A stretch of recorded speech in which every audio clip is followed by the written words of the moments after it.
पहला क्वेश्चन देखना क्या है। 180 विद्यार्थियों की कक्षा में 45% लड़कियां हैं और शेष लड़के हैं। ये लास्ट, चलो कोई बात नहीं, करने ही तो है अपने, एक एक करके कर लेते हैं। आपसे कहा है कि कुल विद्यार्थी कितने हैं, कुल विद्यार्थी 180 है, ठीक है, समझ आई बात। इनमें से कुछ तो क्या है, लड़कियां हैं, कुछ इसमें से क्या है, लड़के हैं।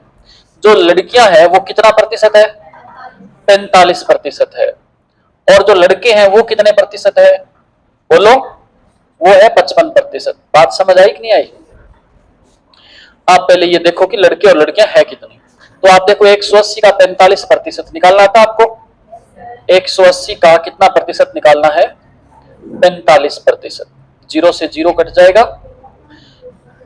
2 से काट दोगे 5 आ जाएगा, 2 से काटोगे तो 9, फिर 5 एकम 5, और क्या आएगा बोलो, 9 5 45, 9 9। इसका मतलब लड़कियां कितनी है, 81 लड़कियां हैं। ओके, तो लड़के कितने होंगे, 55% का मतलब कितने हो जाएंगे, 99 हो जाएंगे लड़के। ये बात समझ आ गई सभी को, इतनी बात समझ आई क्या सभी को, कोई दिक्कत नहीं है ना। अरे बोलो तो यस सर या नो सर, क्या नो सर, दिक्कत नहीं है, ठीक है। फिर आपसे कहा यदि लड़कियों द्वारा प्राप्त अंकों का औसत, देखो लड़कियों द्वारा प्राप्त अंकों का औसत, देखो संख्या कितनी है लड़कियों की बताओ, संख्या है हमारे पास 81, औसत क्या है, औसत है 54। तो क्या हम कुल योग नहीं बता सकते, हम कुल योग बता सकते हैं। कितना आएगा बताओ, कितना आएगा, 4374, 4374 इसका आ गया कुल योग। फिर आपसे कहा है कि लड़कों का, लड़के भाई कितने हैं टोटल संख्या, 99 है, औसत क्या है इनका, कितना 46 है, तो कुल योग कितना आएगा, कितना 4554। बात समझ आई आपको, यहां तक कोई समस्या है क्या बताओ।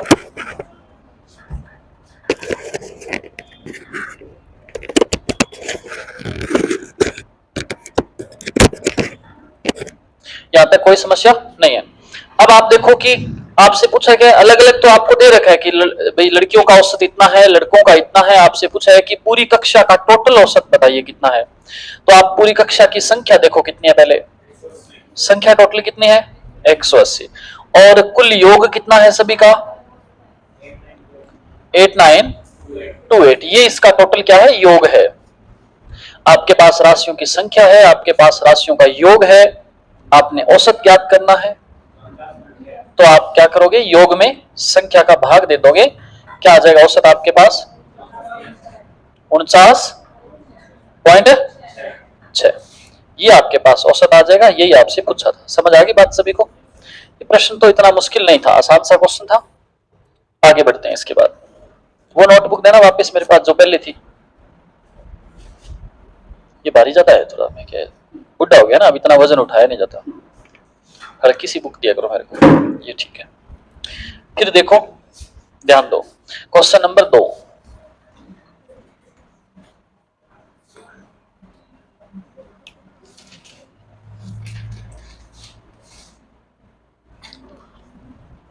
क्वेश्चन नंबर 2 दिया है, ए बी और सी तीन संख्याओं का औसत सी से 2 अधिक है।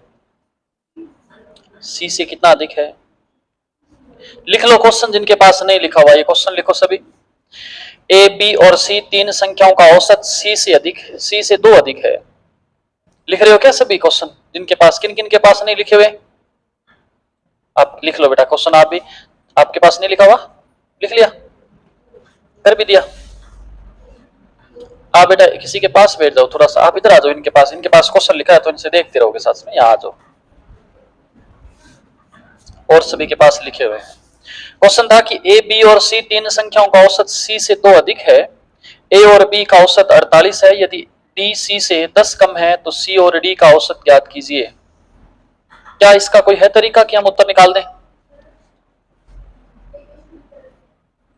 क्या क्वेश्चन नहीं करे ना तो चिन्हित कर लो उनको, एक बार तो बिठाओ क्लास में, फिर मैं बात करता हूँ। क्लास में इसकी लाइव बेइज्जती करेंगे ना इधर इस कैमरे के सामने ला करके। किस किस के नहीं लिखे हुए, आपने नहीं लिखे, और किसके पास नहीं, अच्छा वो आपके नोटबुक वगैरह बेटा, अच्छा आपके पास है।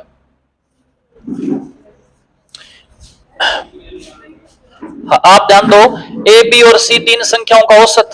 आप देखो ए का प्लस बी प्लस सी, इन तीनों का औसत ज्ञात करना है। औसत की बात करें तो आप देखो इनका औसत क्या होगा, तीनों का, तीनों राशियों का योग बटा में संख्या। तो राशियों का योग कितना है, तीनों को जोड़ दिया, संख्या कितनी है, 3 है, भाग दिया, क्या आ गया, औसत। आ गया कि नहीं आ गया, बताओ, समझ आ रही कि नहीं आ रही बात।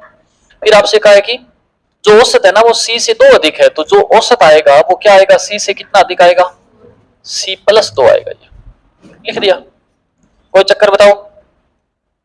फिर आपसे कहा है ए और बी का औसत 48 है। आप बताओ कि ए और बी का औसत 48 है, तो ए और बी का योग कितना हो जाएगा, बताओ। 48 को 2 से गुणा कर देंगे, 96 हो जाएगा। औसत दिया है दो संख्याओं का, तो दोनों का योग ज्ञात करना है, 2 से क्या कर देंगे, गुणा कर देंगे। बात समझ आई।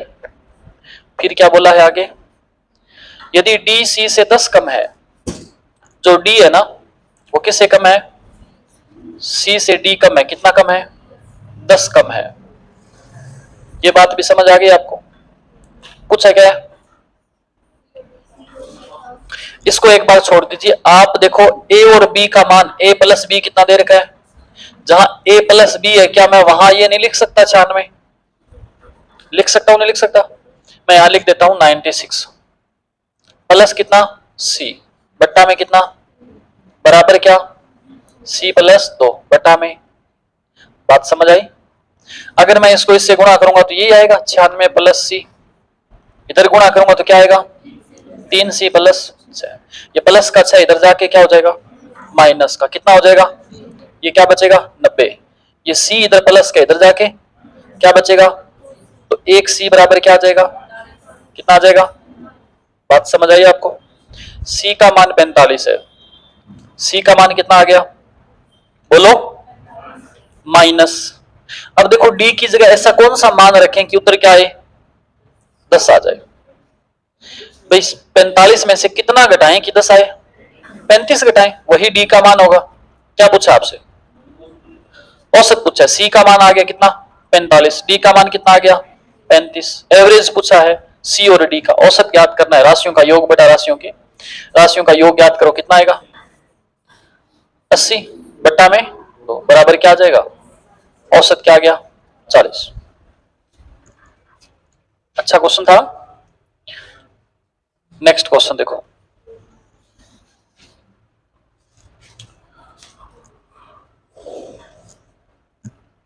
बात समझ आई कि नहीं आई।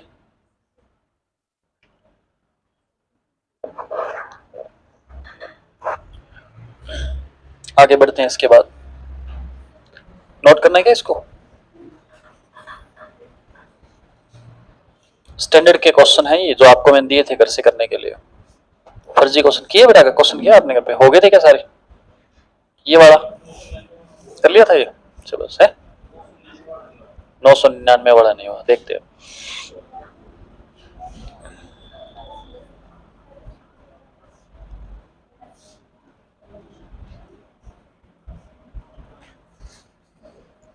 नोट कर लिया होगा, साफ कर दूं, साफ कर दूं क्या, समय इतना नहीं है बेटा कि हम आराम से क्वेश्चनों को हल करते जाएं।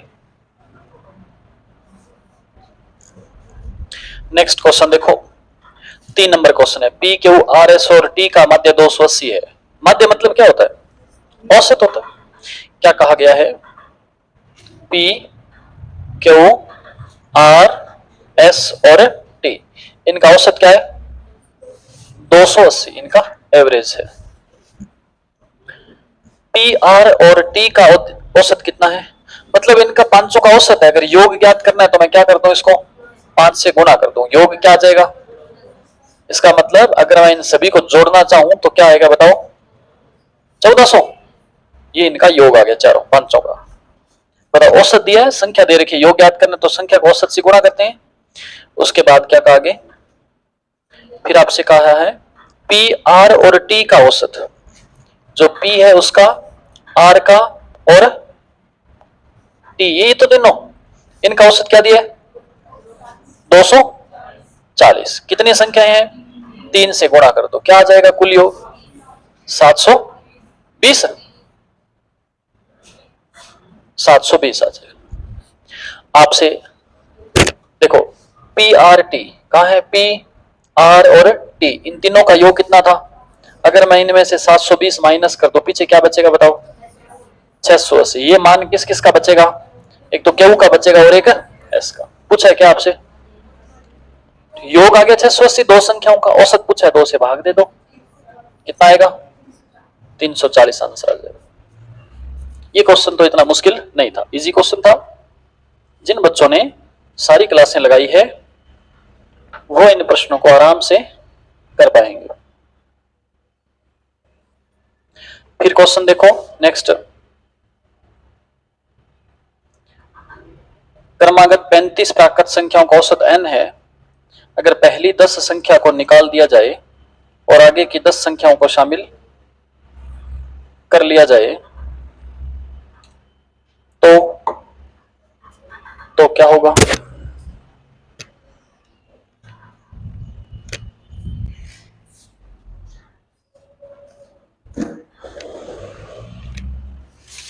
देखो क्वेश्चन दिया है, क्रमागत 35 संख्याओं का औसत n है। अगर पहली 10 संख्याओं को निकाल दिया जाए और आगे की 10 संख्याओं को शामिल कर लिया जाए तो नया औसत m हो जाता है।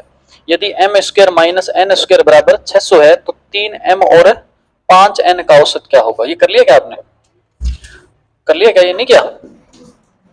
चलो देखते हैं फिर।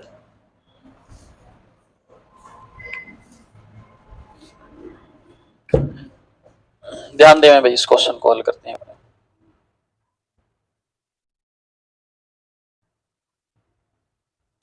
किसी का आंसर है क्या इस प्रश्न का?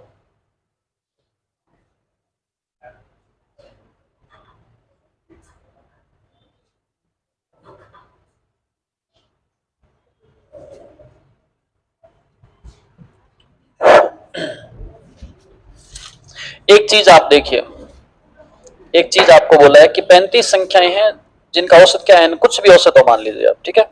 अगर पहली 10 संख्या को निकाल करके आगे की 10 संख्याओं को शामिल करें तो पहले आप देखो औसत में क्या फर्क पड़ेगा। मान लीजिए कि मेरे पास 3 संख्या है, एक तो 1 है, एक 2 है और एक 3 है, ठीक है। इनका औसत आप मान लो कि क्या है, x है। समझ रहा, मैं एक कॉन्सेप्ट बता रहा हूं छोटा सा आपको, ठीक है। फिर इस क्वेश्चन को हल करेंगे। आपको दिए 3 संख्याएं, इनका औसत आपको दे रखा है, क्या दे रखा है? x दे रखा है, ठीक है। अब आपसे ये कहे कि इसमें एक संख्या पहली हटा दें और लास्ट में एक संख्या क्या कर दें, जोड़ दें। अब बताओ औसत में पहले तो औसत क्या था, अब इनका औसत क्या हो गया बताओ? 3 हो गया। इसका मतलब जब एक संख्या पहली हटा करके एक जोड़ी तो औसत कितना बढ़ गया? 1 बढ़ गया ना। अगर मैं पहली 2 संख्या हटा करके और आगे भी 2 संख्याएं जोड़ दूं तो पहले औसत था 2, अब औसत क्या हो गया? अगर 2 संख्या हटा करके जोड़ी तो औसत कितना बढ़ गया? 2 बढ़ गया। अगर मैं 5 संख्या हटा करके 5 जोड़ूंगा तो औसत क्या बढ़ जाएगा? अगर मैं 10 संख्या हटा करके 10 जोड़ूंगा तो औसत क्या बढ़ जाएगा? बात समझ आई सभी को ये? ओके, अब वापस उसी क्वेश्चन पे आते हैं। आपसे कहे कि 35 से प्राकृत संख्याओं का औसत n है। पहले औसत क्या था? n था। अगर पहली 10 संख्याओं को निकाल दिया जाए और आगे की 10 संख्या को शामिल कर दिया जाए तो औसत बताओ क्या हो जाएगा? अब n प्लस, हमारे हिसाब से तो n प्लस 10 हो जाएगा, लेकिन वो क्या कह रहे हैं, तो नया औसत क्या हो जाएगा? m हो जाएगा। उसके हिसाब से औसत क्या हो जाएगा? m हो जाएगा। बात समझ आई? समझ आ गई बात ये? ठीक है। फिर कह रहे m square minus n square बराबर क्या है? 600 है। अब देखो इसको थोड़ा सा हल करना पड़ेगा अपने को। n स्क्वायर और m स्क्वायर बराबर क्या है? आप इसको पक्षांतर कर सकते हो क्या बताओ? ये m, इस n को मैं उधर ले जाऊं, देखो इधर क्या पड़ा है? 10। इस n को मैं अगर इधर लेके जाऊंगा तो m माइनस n हो जाएगा। m माइनस n बराबर क्या है? 10 है। कोई समस्या बताओ? कोई दिक्कत नहीं है यहां तक तो? अरे बोलो, समझ आएगी यहां तक बात? इतना ये बात समझ आ गई क्या आपको? समझ आ गई। अब आपसे एक लाइन और बोल रखी है। क्या बोल रखी है?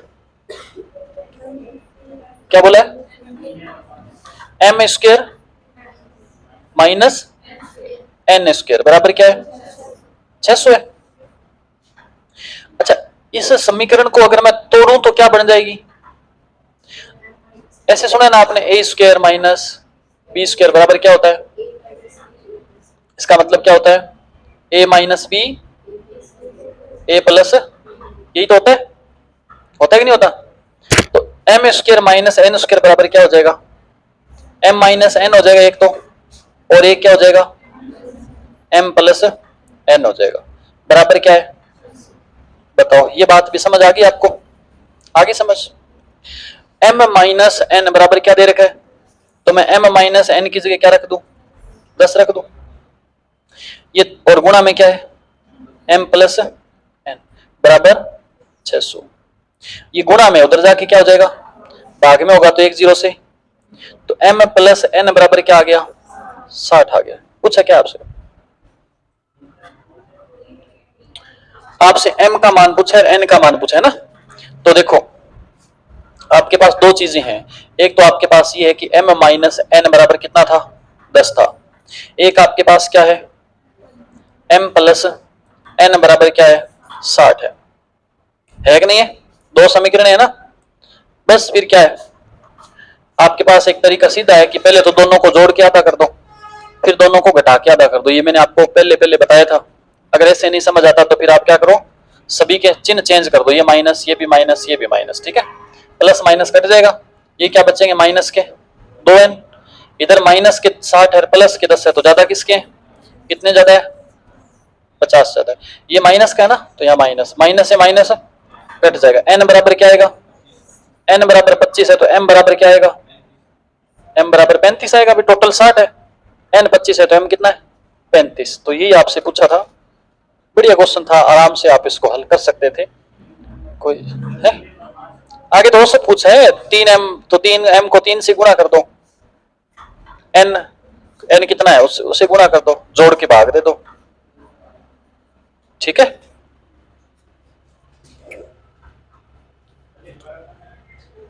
दोबारा बताओ, दोबारा देखो,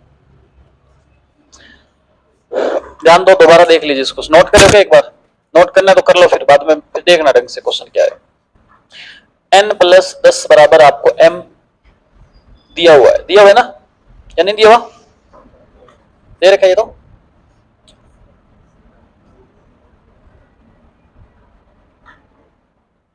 नोट करो फिर बताता हूं, चलो जल्दी नोट करो, जल्दी जल्दी जल्दी।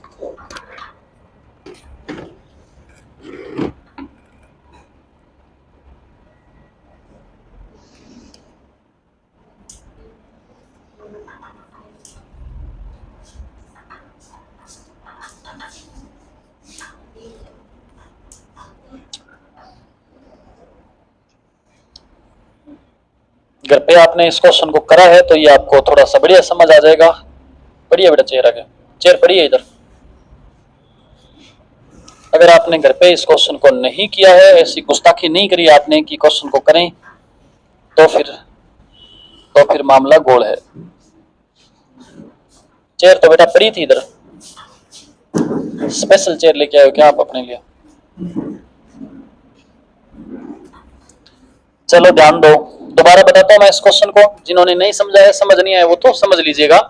आपको ये कहा है कि पहली कोई संख्या है, उनका औसत कितना आपको दे? 35 संख्या है क्या? जितनी भी 53 40 जो भी संख्या, उनका औसत क्या था? n था। फिर शुरू वाली 10 हटा करके लास्ट वाली 10 जोड़ दी, तो औसत क्या हो जाएगा? n प्लस 10 हो जाएगा। ये तो समझ आ गई थी बात। और उसने कहा है कि औसत क्या हो जाएगा? m हो जाएगा, कहा है ना। तो हमने क्या किया, हमारे हिसाब से औसत हो जाएगा n प्लस 10, लेकिन प्रश्न के हिसाब से क्या हो जाएगा? m हो जाएगा। तो दोनों को नाराज नहीं करना, एक तरफ हमारे वाला लिख दो, एक तरफ जो प्रश्न कह रहा है वो लिख दो, ठीक है। फिर क्या करें? m तो इधर पड़ा है, ये n क्या है? प्लस का है, बराबर से इधर जाएगा तो किसका हो जाएगा? माइनस का। यहाँ क्या बचा? ओनली 10। तो ये एक समीकरण बन गई, m माइनस n बराबर कितना? 10। इसको यहाँ छोड़ दो एक बार। प्रश्न में क्या दे रखा है? फिर वो कह रहे हैं कि m square minus n square बराबर क्या है? 600 है, दे रखा है। आपने इस समीकरण को तोड़ लिया। जब इसको तोड़ दें तो ये फॉर्मूला होता है a square minus b square बराबर क्या होता है? a minus b into a plus b. मतलब इसकी जगह अपने इनको लिख सकते हैं। इनको लिखेंगे तो ये हो जाएगा, इसको मैंने तोड़ा, m square minus n square बराबर हो जाएगा एम माइनस एन और एम प्लस एन। यहाँ मेरे को m माइनस एन का मान दे रखा है। m माइनस एन का मान कितना दे रखा है? तो यहाँ मैंने ये मान रख दिया। बचा क्या? m plus n. ये गुणा में था, बराबर से उधर गया तो भाग में, और 1 0 से 1 0 कट गई। अब क्या बचा? m प्लस एन बराबर क्या बचा? m प्लस एन बराबर तो 60 बच गया, और m माइनस n बराबर हमें को दे रखा था कितना, बस अब इनको घटा दो, आप घटाएंगे तो नीचे वाले चिन्ह क्या हो जाएंगे, चेंज हो जाएंगे, ये प्लस माइनस कट जाएगा, एक n और एक n माइनस के कितने n हो गए, 2n, इधर माइनस के 60 प्लस के 10 ज्यादा किसके, माइनस के, कितने ज्यादा 50, ये भी माइनस का ये भी माइनस, तो माइनस माइनस कट गए, 2n बराबर 50 है तो एक n बराबर क्या हो गया 25। हमें ये पता है कि m और n को जोड़ते हैं तो 60 आता है। अच्छा n का मान हमारे पास कितना आ गया 25, तो m की जगह ऐसा क्या रखें कि 60 हो जाए, तो m की जगह आपने बताया क्या रखें 35, दोनों को जोड़ने पे क्या हो रहा है 60। ये सिंपल सा क्वेश्चन था, आगे बढ़ते हैं इसके बाद।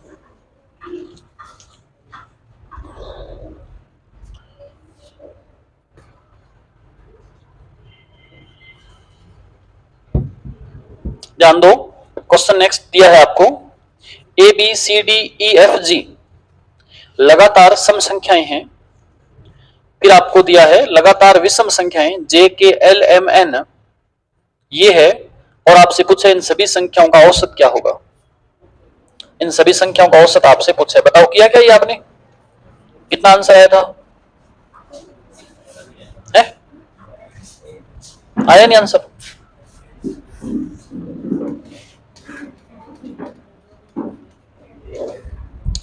जिन बच्चों ने घर पे ये क्वेश्चन नहीं करके देखे ना वो पछता रहे हो, मन ही मन में सोचने का हम ये क्वेश्चन कर लेते। मनीषा करे क्या कल वाले क्वेश्चन आपने सैटरडे को जो दिए थे, क्या नहीं करना है, नहीं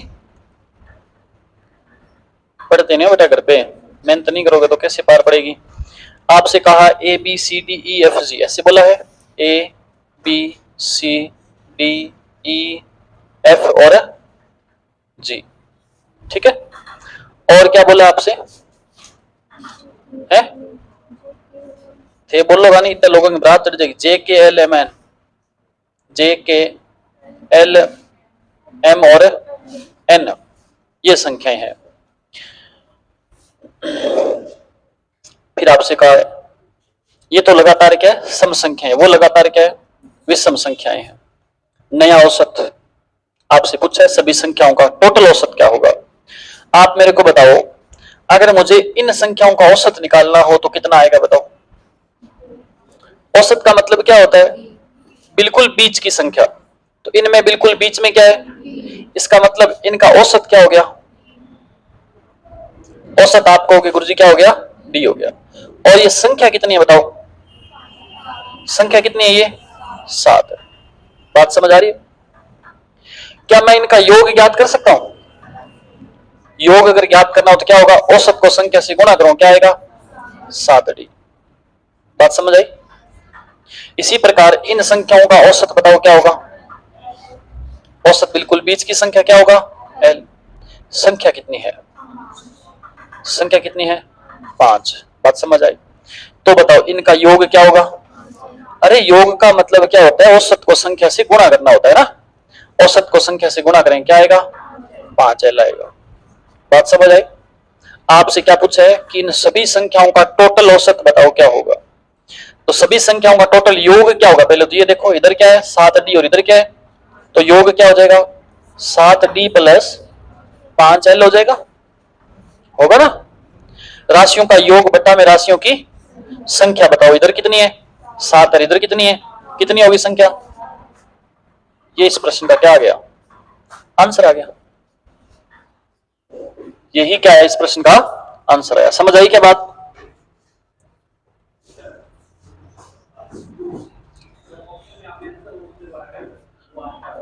कौन सा, मैंने तो आंसर लगवाया नहीं उसका, तो है? अरे वो किसी ने गलत टिक कर दिया होगा, या तो क्या लगाया था उसमें l प्लस है, l प्लस डी बटा 2,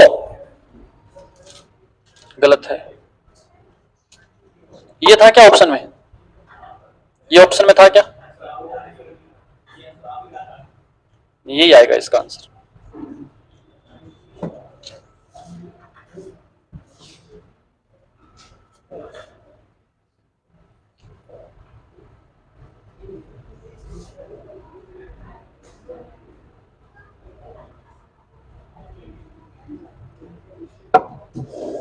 इसके बाद देखो आगे नेक्स्ट क्वेश्चन, कितने नंबर क्वेश्चन आगे हो गए क्या पूरे, बच गए अभी और पढ़ेंगे क्या।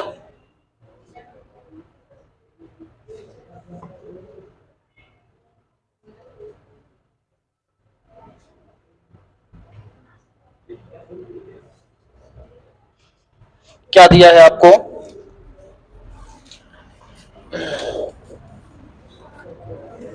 आप मानते हो ना कि मैंने लास्ट क्वेश्चन में बढ़िया बढ़िया क्वेश्चन डाले, लास्ट क्लास में, सॉरी, बढ़िया डाले थे क्वेश्चन। मैंने इतने बढ़िया क्वेश्चन सेलेक्ट करके भेजे और इतने सेलेक्ट करके क्वेश्चन डाले, तो मेरे को टाइम लगा होगा। अरे सामान्य सी बात है कि मैं बढ़िया क्वेश्चन छांट करके दे रहा हूं, इसका मतलब समय तो लगा है मेरा। और आप अगर उन क्वेश्चनों को घर जाके नहीं करते हैं तो बताओ मेरे द्वारा लगाए गए समय की कदर हुई कि नहीं हुई? नहीं हुई ना। इसका मतलब मेरे समय की कोई कदर नहीं है आपकी नजरों में। जिन्होंने नहीं किए उनको कह रहा हूं, जिन्होंने किए उनकी उनकी नजरों में तो है कदर। चलो क्या क्वेश्चन है देखो,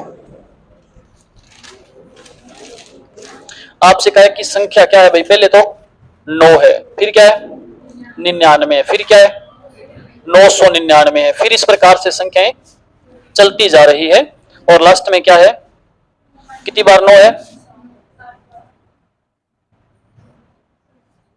7 बार 9 है। ठीक है, कि औसत में कौन सा अंक उपस्थित नहीं होगा, उपस्थित कौन सा अंक नहीं होगा ये पूछा है आपसे। पहला ऑप्शन 0 दे रखा है, फिर क्या दे रखा है 1, फिर क्या दे रखा है 2, फिर क्या दे रखा है 3। ओके, ये बताना है आपने। ठीक है, ये नोटबुक आप लीजिए। आप देखें अगर मैं इनका योग, आप देखें कि इनका योग अगर मैं करूं तो कैसे होगा योग इनका, कर सकते हैं क्या बताओ? कैसे लिखूंगा मैं, 9 लिखूंगा प्लस क्या लिखूंगा 99 प्लस क्या लिखूंगा 999, ऐसे लिखता जाऊंगा। और बट्टा में संख्या कितनी हो जाएगी बताओ? अगर मैं इन तीन को लेकर के चलूं तो संख्या कितनी हो जाएगी बट्टा में? 1 2 3 4 5 6, कितनी हो जाएगी? 6 हो जाएगी ना।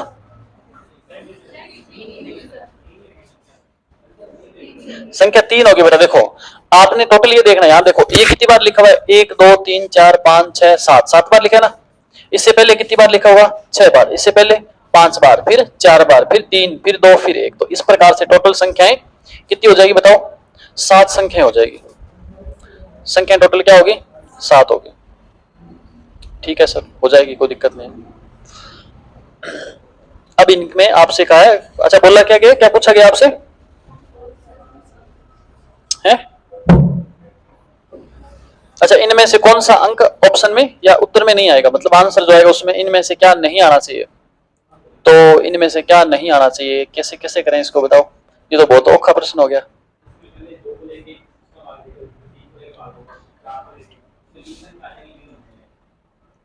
दो को क्यों लें अपने? 9 और 99 कितना हो गया?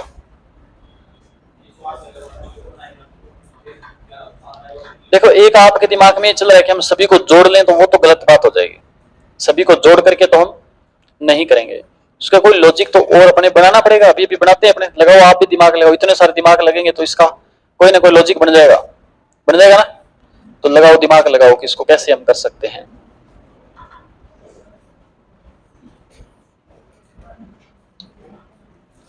क्या वो 7 ही संख्या है क्या लास्ट वाली? 9 7 बार लिखा हुआ है क्या? 9 बार लिखा हुआ है क्या? तो बताओ ना, फिर मैं सोच रहा हूँ कि गड़बड़ कहां हो रही है। ये 9 बार कितनी बार लिखा हुआ है? 9, ये 9 बार लिखा हुआ बेटा, 9, 7 बार नहीं लिखा हुआ। इसका मतलब कुल संख्याएं क्या हो जाएगी? अरे कुल संख्याएं कितनी होगी? 9 होगी। तो बट्टा में क्या आएगा? 9 आएगा, आएगा ना। आपके पास दो रास्ते हैं, कितने रास्ते हैं? 2 रास्ते हैं। आप क्या कर सकते हो इन 2 रास्तों में? 9 होगी क्या पूरे? इस पूरे के बट्टा में क्या है? 9 है। 2 रास्ते ये, या तो इन सभी को जोड़ो फिर 9 का भाग दो, या फिर आप ऐसे करो इस 9 का इसमें भाग दे दो 1, इसमें दोगे तो 11, इसमें दोगे तो, और इसमें दोगे तो 1 1 1 1 1 1 1 1, ऐसा आता जाएगा।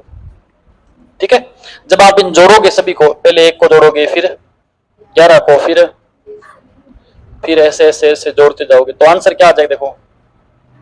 4 3 2 1। 1 से छोटा आंसर आएगा क्या कोई? 1 से छोटा तो कोई आंसर ही नहीं आएगा। तो 1 2 3 4 5 6 7 8 9 तक आता रहेगा। अरे 9 है ना टोटल, तो ये 1 कितनी बार लिखेंगे? 9 बार। तो लास्ट क्या आएगा? 9 आएगा, फिर 8 आएगा, फिर 7 6, फिर 5, फिर 4, फिर 3, फिर 2 1। तो इनमें से कौन सा 1 भी आएगा, 2 भी आएगा, 3 भी आएगा? आएगा क्या नहीं? 0 नहीं आएगा। ठीक है, ऐसे ही इस प्रश्न को करना था। बात समझ आ गई आपको? तो ये तो थे आज के प्रश्न। हमने और रह गया एक, और कौन सा रह गया? बोलो, दिखाओ। 6 संख्याओं में से पहले 5 नंबर का योग 6 नंबर का 7 गुना है। तो आसान है, अनुपात से हो जाएगा ये तो है। उसमें पहला क्वेश्चन है क्या? अच्छा ठीक है।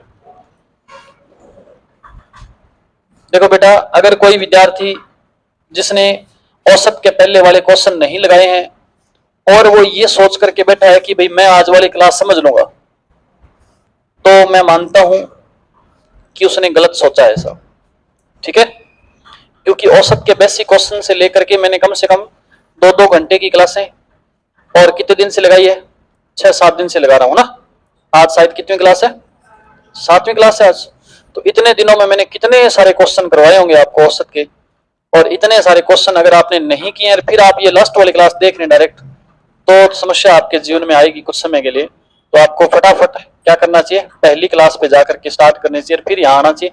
फिर आपके साथ चमत्कार हो सकता है कि आपको गुरुजी तो आते हैं, इजी क्वेश्चन थे। तो देखो ये लास्ट क्वेश्चन, 6 संख्याओं में से पहले 5 नंबर का योग। देखो 6 संख्याएं, कोई मैं एबीसीडी लिख लो चाहे तो a b c d e f और जी है। 7 होगी क्या? 6 करनी है अपने को। ठीक है, ये हो गई 6 संख्या। आपसे कहा है कि पहले 5 नंबर का योग, ये जो 5 नंबर संख्या है ना, पहली 5 है ना, इनका योग और इस एक संख्या का योग, इनके बारे में कुछ बोला है। क्या बोला है? 7 गुना है। ये अगर इसका योग 1 आएगा ना, तो इनका योग क्या आएगा? 7 आएगा। ये मैंने इनका अनुपात ज्ञात कर लिया। समझ आ गई बात? अरे बात समझ आ रही है क्या? फिर आपसे क्या कहा, यदि उनका औसत 100 कितना है, इन सभी का औसत कितना है? औसत सभी का 136 है बेटा। अगर औसत 136 है तो क्या हम योग ज्ञात कर सकते हैं क्या? योग अगर हम ज्ञात करें तो कुल संख्याएं कितनी है? ये 6 से गुणा कर देंगे, बस इसको गुणा लगा करके छोड़ दो, हल मत करो एक बार। योग इनका क्या गया? योग आ गया। और आप देखो इन अनुपातों का योग क्या है? बट्टा में योग के बट्टा में योग लगा दो। ज्ञात क्या करना है? छठी संख्या ज्ञात करनी है। छठी संख्या का अनुपात क्या है? 1 है। बस काट दो, कट रहा है तो 8 एकम इसमें 17 8 और 17 6 पता है आपको? पढ़े आगे तो छठी संख्या क्या हो जाएगी? ये इस प्रश्न का आंसर हो गया। ठीक है ना? तो कुल मिला के बात ये थी कि अब हमारा औसत टॉपिक मेरी तरफ से पूरा हो चुका है, आपकी तरफ से मुझे नहीं मालूम।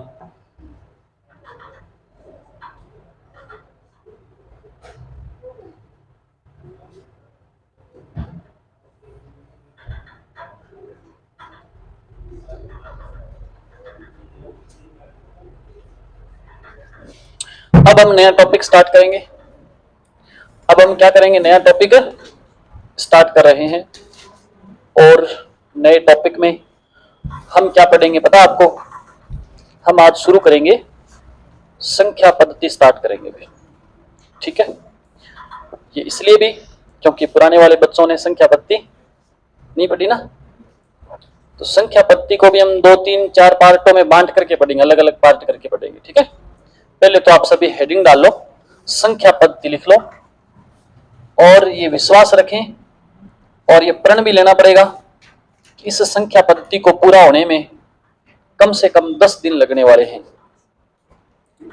संख्या पद्धति कितने दिन में पूरी होगी? लगभग 2-2 घंटे की 10 क्लासें होगी, तब जाकर के संख्या पद्धति कंप्लीट हो जाएगी। लेकिन संख्या पद्धति कंप्लीट होने के बाद मुझे नहीं लगता कि परीक्षा में बैठोगे वहां आपके सामने कोई डाउट आएगा, कोई संभावना। हर प्रकार के प्रश्न मैं आपको करवाने वाला हूं। समझ आ गई ना बात? तो इसलिए पूरा विश्वास रख करके और मेहनत करने का प्रण तो लेना ही पड़ेगा आपको कि हम भी बराबर मेहनत करेंगे, तभी आपके पल्ले पड़ेगी मैथ। नहीं तो सरदार जी गल बननी नहीं फिर, है ना? तो चलो शुरू करें फिर संख्या पद्धति। संख्या पद्धति के अंदर मैंने आपको बताया था, इसको हम 3-4 पार्टों में बांट के पढ़ने वाले हैं। तो पहला पार्ट जो सबसे अहम है, जिसकी जरूरत हमें बार बार पड़ेगी संख्या पद्धति के अंदर, वो रहेगा एलसीएम और एचसीएफ।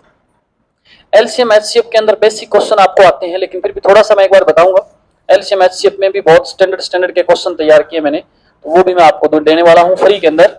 संख्या पद्धति के अंदर ही आपको एलसीएम एचसीएफ मिलेंगे। तो आप संख्या पद्धति में पहला क्या लिखेंगे, पार्ट लिख लो, एलसीएम और एचसीएफ। एलसीएम और एचसीएफ संख्या पद्धति के अंदर 3-4 पार्टों में डिवाइड करके फिर हम पढ़ेंगे, जिसके अंदर 1 नंबर पे हम क्या पढ़ेंगे, एलसीएम और एचसीएफ पढ़ेंगे। एलसीएम एचसीएफ के अंदर भी हम 1 नंबर पे क्या पढ़ेंगे, एलसीएम पढ़ेंगे। एलसीएम और एचसीएफ के अंदर भी हम 1 नंबर पे क्या पढ़ने वाले हैं, चेयर ले लो बेटा, ये ले लो, ये भी टूटी हुई क्या, तोड़ दी थी, ये उठा लो।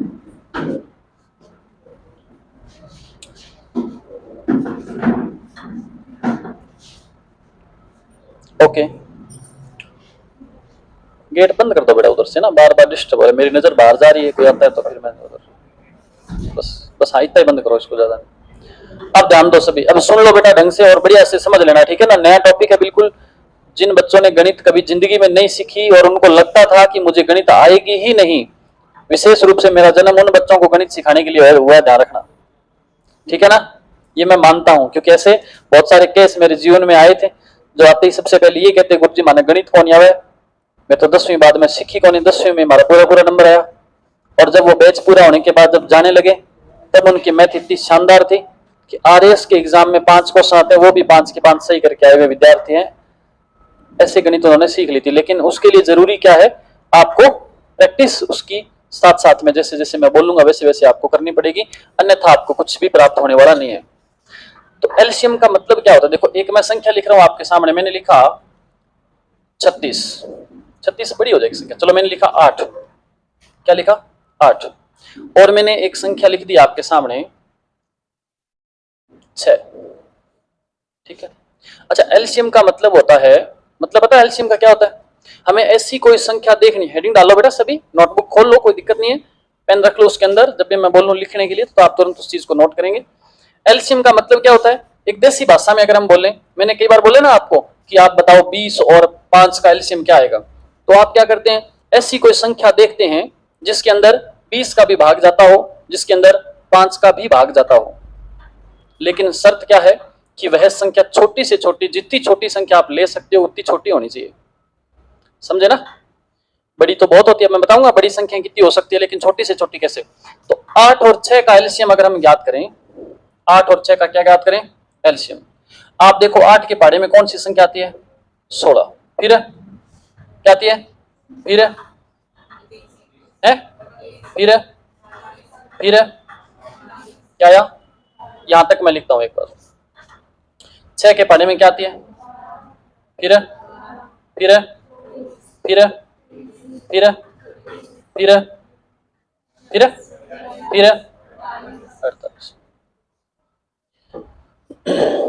आप देखो 8 के पहाड़े में 8 आता है, लेकिन 6 तो नहीं है, 6 के पहाड़े में तो 8 नहीं आता, 8 के पहाड़े में 16 आता है, 6 के पहाड़े में 16 आता है क्या, 8 के पहाड़े में क्या आता है, 24 आता है, 6 के पहाड़े में भी क्या आता है, 24 आता है। इसका मतलब इन दोनों का एलसीएम क्या हो गया, ऐसी संख्या देखनी है जिसके अंदर दोनों का भाग जाए। देखो 24 में 8 का भाग भी जा रहा है और 24 में किसका भाग जा रहा है, 6 का भाग भी, तो इनका एलसीएम क्या हुआ, एलसीएम तो क्या हो गया, 24 हो गया। ये है छोटी से छोटी संख्या। इसके बाद और भी संख्याएं, अपने को साइलेंट कर लो बेटा, फोन को, फोन साइलेंट करके जेब में डालो बेटा। इसके बाद और भी ऐसी संख्याएं हैं, आपने 8 का पढ़ा और हम आगे तक पढ़ेंगे तो 8 के पढ़े में क्या आता है, 48 आता है, और 6 के पढ़े में भी क्या आता है। इसका मतलब 48 भी एक ऐसी संख्या है जो 8 और 6 दोनों से कटती है ना। तो लेकिन हमने लिया तो नहीं उसको, हमने कौन सी संख्या ली, 24 ली।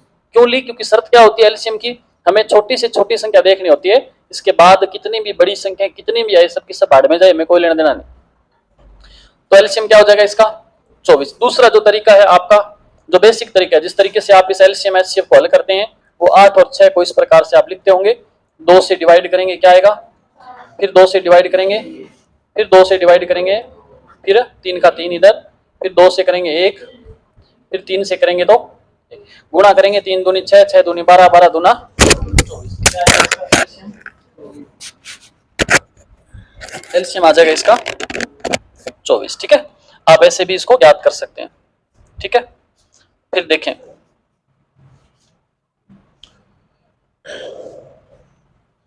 एक दो क्वेश्चन मैं दूंगा आपको करने के लिए भी, फिर मैं आगे बढ़ूंगा, थोड़ी और 2-4 बातें मैंने आपको बतानी है। आप एलसीएम सीख रहे हैं अभी करना अभी। ठीक है, मैंने एक संख्या और लिखी 16 और 24, इनके आपने एलसीएम ज्ञात करने हैं।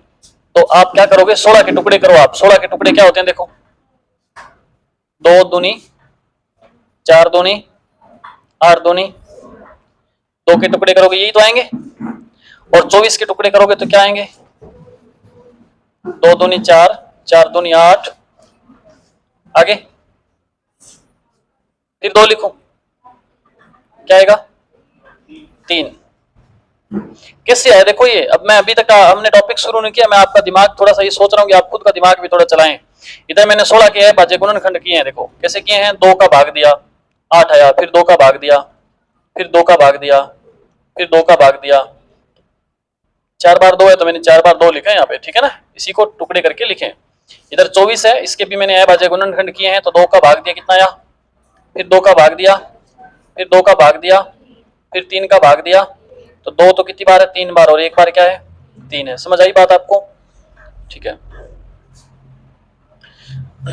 अब मैं इसको अगर दूसरे तरीके से लिखूं तो 2 कितनी बार है इसमें, 4 बार है। इधर 2 कितनी बार है, 3 बार है, गुणा 3 कितनी बार है, 1 बार है। ये इसके क्या हो गए, टुकड़े हो गए। हो सकता है आपको ये न मिल करके और आपको क्या मिले, ये संख्या मिल जाए और आपसे पूछे कि इनका एलसीएम ज्ञात करो। संख्या क्या मिले, 2 की स्क्वायर कोमा 2 की क्यूब गुणा 3 की पावर 1 फिर कोमा, फिर इस प्रकार से और आपको संख्या मिल जाए। तो आप कैसे इनको हल करोगे, आप पहले तो ये बताओ 16 और 24 का एलसीएम क्या आएगा, 16 और 24 का एलसीएम क्या आएगा बोलो, 48 आएगा, 48 आएगा। इनमें आपने देखना है, इसके अंदर 2 की पावर कितनी है, 4 है, इसमें 2 की पावर कितनी है, 3 है, तो इनमें से क्या उठाएं अपने, छोटी संख्या क्या, 2 की पावर 3, फिर 3 इसमें है ही नहीं, इसमें 3 है, 1 बार है तो 3 की पावर 1। इसको हल करेंगे क्या आएगा, अरे इसको हल करेंगे तो 2 की पावर 3 करेंगे, 2 दूनी 4, 4 दूनी 8, 8 दूनी 16, और 3 की पावर 1 है तो 16 तिया 48। आ रहा है कि नहीं आ रहा? ऐसा मैं क्वेश्चन देता हूं, चलो और लिखो आप। ये बात समझ आई क्या आपको? तो फिर ऐसे आप कह रहे हो हाँ हाँ बिल्कुल। देखो क्या है कि 2 की पावर, ध्यान देना जब हम एलसीएम, एक क्वेश्चन लिखता हूं आपके सामने, देखो ऐसे एक क्वेश्चन और लिखना आप। बड़ी पावर उठानी है बेटा, छोटी वाली पावर आपको उठानी है एचसीएफ के अंदर। मैंने लिखा 2 की पावर 5, फिर लिखा 2 की पावर 4, फिर लिखा 2 की पावर 3। ये 3 अलग अलग संख्याएं दी हुई है। 3 क्या दी है मैंने, पहली संख्या ये है, दूसरी संख्या ये है, और तीसरी संख्या ये है। अब सुनना ढंग से, रट्टे नहीं मारने, ठीक है? मैं आपको एक बात समझा रहा हूँ, अभी वो क्वेश्चन हमने गलत किया है ताकि आपको ये चीज समझ आ जाए बढ़िया से, ठीक है ना? वो गलत क्यों है, ये सही क्यों है, ये मैं बताने वाला हूँ आपको। उसके अंदर मैंने क्या बताया, जो छोटी पावर है उसको उठा ले, यही तो बताया ना। अगर मैं इसमें से छोटी पावर उठाता हूँ, देखो 2 की पावर 3 का मतलब अगर मैं ये उठा लूं 2 गुणा 2 गुणा, तो यही तो है 2 की पावर 3 का मतलब। अच्छा, इनके एलसीएम का मतलब क्या है, जो एलसीएम है उसके अंदर इसका भी भाग जाना चाहिए, इसका भी जाना चाहिए और इसका भी भाग जाना चाहिए। तो क्या इन सभी का भाग जाता है क्या इसमें? देखो 2 की पावर 4 का भाग दो आप, 2 गुणा 2 गुणा 2 गुणा 2, तो 3 तो ये कट के, चलो ये तो बच गया ना 2, पूरा पूरा तो नहीं जा रहा। तो फिर बताओ छोटी संख्या तो एलसीएम अगर लेंगे तो गलत हो जाएगा ना। अब इसमें एलसीएम क्या लेके देखें हम, जिसकी पावर सबसे ज्यादा है, तो ज्यादा पावर क्या है 2 की पावर, ये एलसीएम लो आप। इसके अंदर देखो अगर मैं इसका भाग दूंगा तो 4 दुए आएंगे, कट जाएंगे ना, 1 बचेगा। इसका भाग दूंगा तो 3 कट जाएंगे, 2 बच जाएगा, मतलब पूरा पूरा जाएगा भाग। तो आपने क्या ध्यान में रखना है, अगर इस प्रकार से घात के अंदर कोई संख्या दे दे तो एलसीएम के अंदर क्या करना आपने, सबसे बड़ी जिसकी पावर है वो उठानी है। क्या उठानी है? सबसे बड़ी पावर। जैसे मैं एक संख्या लिखूं आपके सामने, और मैंने लिखा 3 की पावर 5, 2 की पावर 4, ठीक है। फिर मैंने एक संख्या लिख दी 3 की पावर 6, 2 की पावर 5। तो बताओ इसके अंदर क्या दो संख्याएं हैं, ये पहली संख्या इधर है और दूसरी संख्या इधर है, इनके अंदर बताओ बड़ी संख्या क्या आएगी? इसके अंदर बड़ी क्या है? 3 की पावर क्या है? 5 है, लेकिन इधर तो 6 है ना, तो फिर बड़ी वाली संख्या लेनी, 3 की पावर 6। इधर 2 की पावर 4 है, इधर 2 की पावर, तो बड़ी संख्या क्या है? 2 की पावर, तो इनका एलसीएम ये हो जाएगा 3 की पावर 6 और 2 की पावर 5। ठीक है, बड़ी संख्या लेनी है, छोटी संख्या नहीं लेनी एलसीएम के अंदर, याद रहेगा आपको। अब मैं ऐसे क्वेश्चन दूंगा आपको तो और ज्यादा समझ आएगी बात। लिखना एक प्रश्न।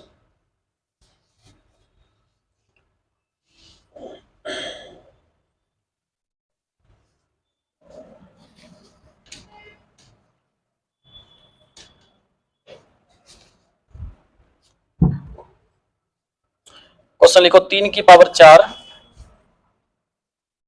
गुणा 5 की पावर 2 गुणा 7 की पावर 2 गुणा 11। एक तो ये संख्या है, बैठो चेयर दो मैडम उधर से, ठीक है चलो इसमें बैठ जाओ। ठीक है, तो पहली संख्या क्या आपके पास? 3 की पावर 4, 5 की पावर 2, फिर 7 की पावर 2 और फिर 11। फिर इसके बाद संख्या है 3 की पावर 3, 5 की पावर कुछ है नहीं तो मैं सीधा लिख रहा हूं इसको गुणा में, सॉरी ठीक है। फिर है 7 और फिर गुणा में 11 की पावर 2।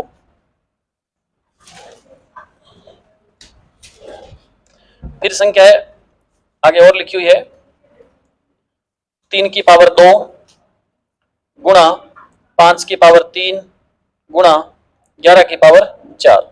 इनका आपने ज्ञात करना है, क्या ज्ञात करना है? एलसीएम। अब समझ आएगा आपको ये क्वेश्चन, 100% समझ आ जाएगा आपको, कोई दिक्कत नहीं है।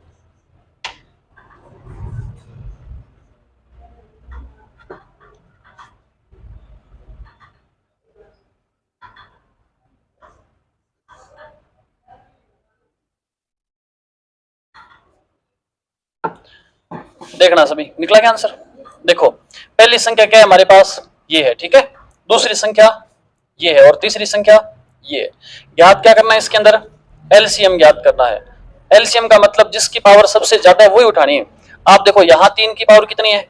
4 है। इधर 3 की पावर कितनी है? इधर 3 की पावर, तो इसमें बड़ी पावर कौन सी है? 3 की पावर 4 है, गुणा 5 की पावर इसमें कितनी है?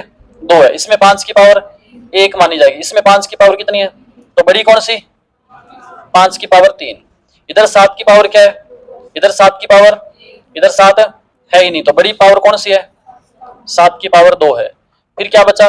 इधर 11 की पावर 1 है, इधर 11 की पावर, इधर 11 की पावर, तो बड़ी पावर कौन सी? 11 की पावर 4। ये इस प्रश्न का क्या आ गया? आंसर आ गया। इजी है कि नहीं है? आसानी तो है। और लिखो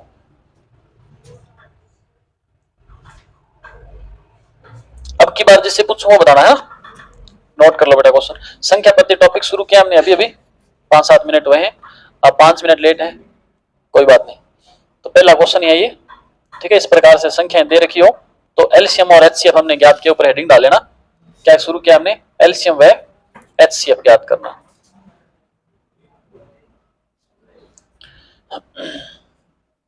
लिखो एक और प्रश्न, इसे मैं साफ कर देता हूं और लिख लेना आगे, कोई नहीं। एक और क्वेश्चन लिखें 2 की पावर 5 गुणा 1 की पावर, सॉरी 1 नहीं लिखें, 3 की पावर 7 गुणा 2 की पावर 2 तो लिख दिया, 5 की पावर 4 कोमा 2 की पावर 7 गुणा 3 की पावर 3 गुणा 5 की पावर 1, फिर 2 की पावर 23 गुणा 3 की पावर 8 गुणा 5 की पावर 1। तो इन तीनों का जिससे पूछूं वो एलसीएम बताएगा मेरे को, क्या आएगा? इन तीनों संख्याओं का एलसीएम ज्ञात कीजिए।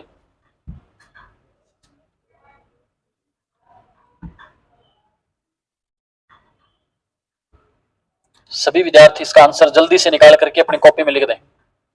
जल्दी से इसका आंसर निकालें और अपनी कॉपी के अंदर लिखें इसका आंसर क्या आएगा। अभी अभी मैंने क्या बताया आपको, ऐसे प्रश्न आए तो क्या करना है हमने? पहली संख्या क्या है? ये है, दूसरी संख्या ये है और तीसरी संख्या, जिन बच्चों को समझ नहीं आया वो ढंग से देख लेना अब की बार, ठीक है। ये लास्ट बार बता रहा हूं, इसके बाद चेंज करूंगा मैं।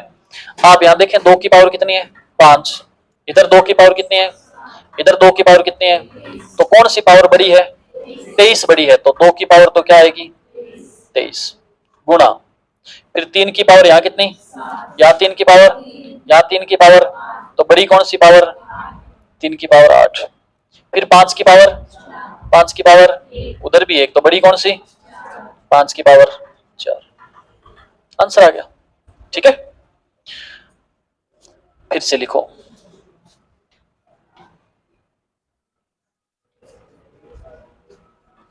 लिखो x की पावर 4 गुणा y की पावर 2 गुणा z की पावर 5, y की पावर 2 गुणा x की पावर 1 गुणा z की पावर 8, फिर y की पावर 11 गुणा x की पावर 1 गुणा z की पावर 2 गुणा e, ठीक है। इनका आपने बताना है एलसीएम।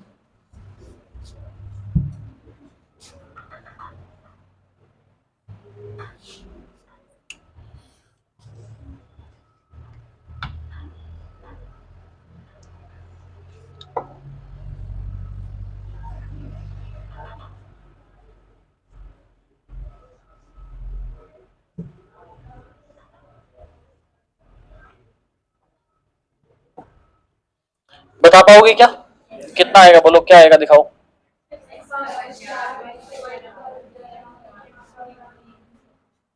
क्या, हाँ 3 ही अक्षर आएंगे या 4 अक्षर आएंगे, ई भी आएगा साथ में, ध्यान रखना बेटा। आप देखो इसमें x है, इसमें भी है, इसमें भी, तो x की पावर सबसे बड़ी कौन सी है 4 है, फिर y इसमें भी, उसमें भी, उसमें भी, तो y की पावर बड़ी कौन सी कितनी 11, फिर z इसमें 5 है, इसमें 8 है, उसमें 2 है, तो बड़ी पावर कौन सी है 8 है, फिर गुणा। अब यहाँ गलती करी कुछ बच्चों ने, वो नहीं करनी आपने, एक संख्या और दे रखी है, इसके अंदर क्या दे रखी है e दे रखी है, e की पावर 1 है, इधर e है ही नहीं, इधर e है ही नहीं, तो बताओ e बड़ी कौन सी है, जो है वही बड़ी है, बाकी तो है ही नहीं, तो फिर ये भी गुणा में आएगा, ठीक है। तो सिंगल संख्या किसी एक में ही है तो भी उसको लेना है, किसी भी को नाराज नहीं करना, समझ आ गई ना बात, ओके। अब मैं आपको और देता हूं क्वेश्चन, चलो ऐसे तो कर लोगे आप,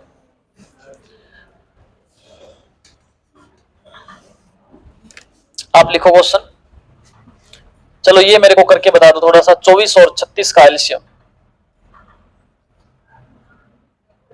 24 और 36 का एलसीएम ज्ञात कीजिए फटाफट, शाबाश जल्दी से करें, फिर मैं कुछ नई बातें आपको ये बता करके फिर बताने वाला हूं। कर दिया सभी ने, आसान सा ही है, एलसीएम ज्ञात करना है, 12 बना करके फटाफट एंटीना बना के करना है इसको, करो बेटा जल्दी, कर दिया, कितना आएगा 72 आ रहा है, ये आना चाहिए सभी का आंसर, बिल्कुल आसान है, इसमें कोई ज्यादा ऐसी बात नहीं है। अच्छा पहाड़े आपको आने चाहिए भी, इसके लिए पहाड़े अगर नहीं आते तो समस्या है। क्या दिया आपको 24 और 36, ध्यान दे बेटा सभी, देखें 24 और 36, आपने फटाफट ऐसे किया, 2 का भाग दिया 12, फिर दिया 18, फिर 2 का भाग दिया, कितना आया, फिर 2 का भाग दिया 3, यहाँ 9 का 9 रहेगा, फिर 3 का भाग 3 एकम 3, 3 तिया 9, फिर 3 का भाग 1 और 1, 3 तिया 9, दूनी 18, दूना 36 दूना, तो इसका एलसीएम क्या आ जाएगा 72 आ जाएगा, आ जाएगा ना, आ जाएगा। कई बार प्रश्न ऐसे पूछ लेता है पेपर में, आसान क्वेश्चन है, कैलकुलेशन करनी नहीं पड़ती, सीधा स्टेटमेंट देकर के प्रश्न आ जाता है, तो उस प्रकार के प्रश्नों को कैसे हम हल करेंगे, ध्यान दो। एक प्रश्न और लिखो, मैंने एक संख्या लिखी, यहाँ पे लिख दिया मैंने 11 और मैंने लिख दिया 13, इनका आप एलसीएम करके बताओ मेरे को, इनका आप क्या बताओ एलसीएम बताओ जल्दी से मेरे को, 11 और 13 का एलसीएम 1 आएगा, क्या आएगा, एक तो नहीं आएगा, अभाज्य संख्याओं का एलसीएम एक, एक क्या आता है एचसीएफ आता है, एलसीएम 1 ध्यान रखना। अब कैसे करना देखो, यहाँ एक चीज मैं आपको बताऊंगा इसलिए मैंने दी है आपको, क्या बोला आपसे, अभाज्य संख्या, ये अभाज्य तो है ना, जिसमें अभाज्य का मतलब मैंने बताया आपको, अभाज्य संख्या कौन सी होती है जिसके अंदर समय और 1 के अलावा किसी तीसरी संख्या का भाग नहीं जाए, वो क्या होती है, पता है ना सभी को। तो इनका एलसीएम हमेशा ध्यान रखना, ऐसे एक लाइन लिख लो नोट लगा करके, अभाज्य संख्याओं का एलसीएम हमेशा उन संख्याओं का गुणनफल होता है।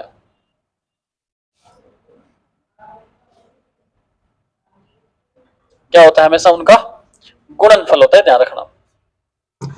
आपको गुरुजी ये बात तो हमें पता है, इसको बताने का कहां आवश्यकता थी?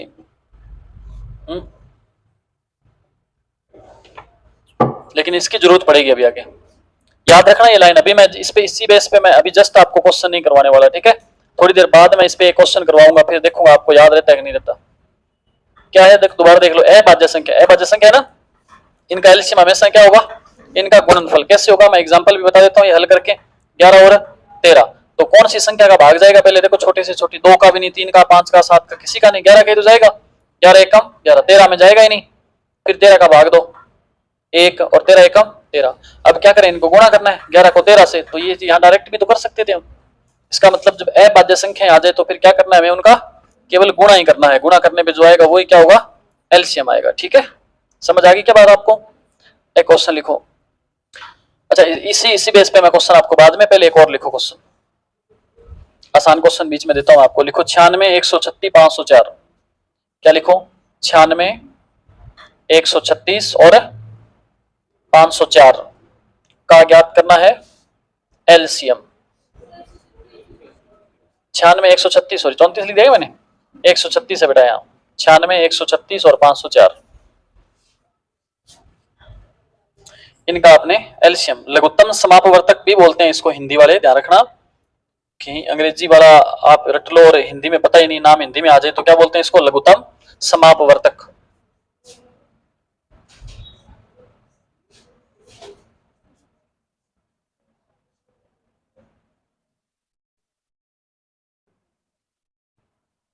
लघुत्तम समापवर्तक बोलते हैं इसको। आपने बताना है 96, 136, 504 का आंसर सभी विद्यार्थी निकालें, लेकिन आंसर बोलना मत एक बार है।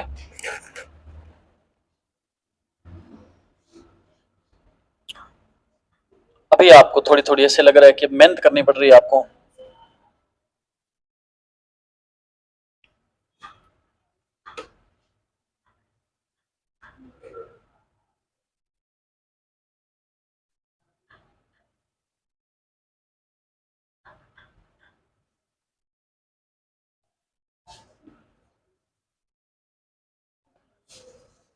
स्टूल तो पड़ा है, चेयर तो नहीं आ गया।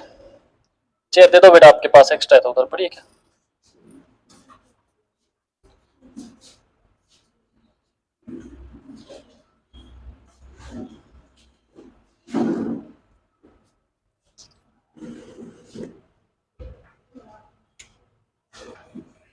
अरे आंसर आया नहीं अभी तक इस प्रश्न का? जिसका आंसर है वो बता दो जल्दी से।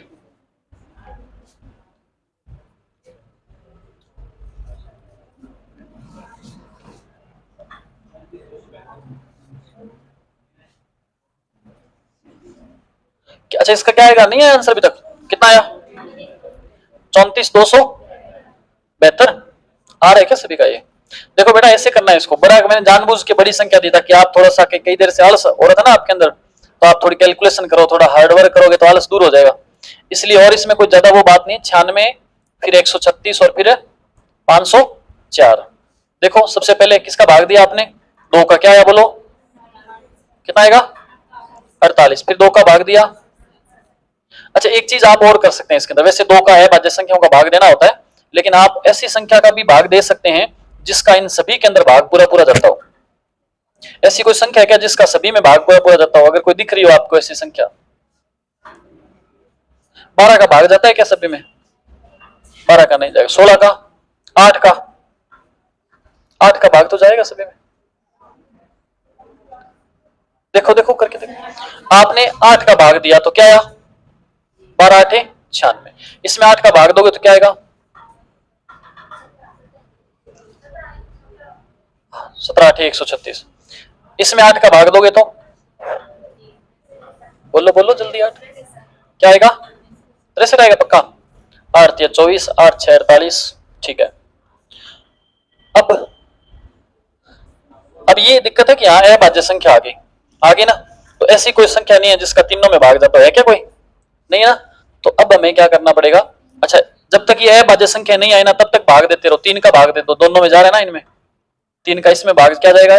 6, 4 आएगा। इसके अंदर 17, इसमें भाग देंगे तो 21। अब ऐसी कोई संख्या, अब लास्ट में क्या देखना आपने? ऐसी कोई संख्या है क्या जिसका किन्हीं 2 में या तीनों में भाग जाता हो? ऐसी तो कोई संख्या नहीं है। अगर मैं 4 का भाग दूंगा तो 4 में जाएगा, 17 का भाग दूंगा तो 17 में जाएगा, 21 का भाग दूंगा तो 21 में जाएगा। तो ऐसी जब कंडीशन आ जाए,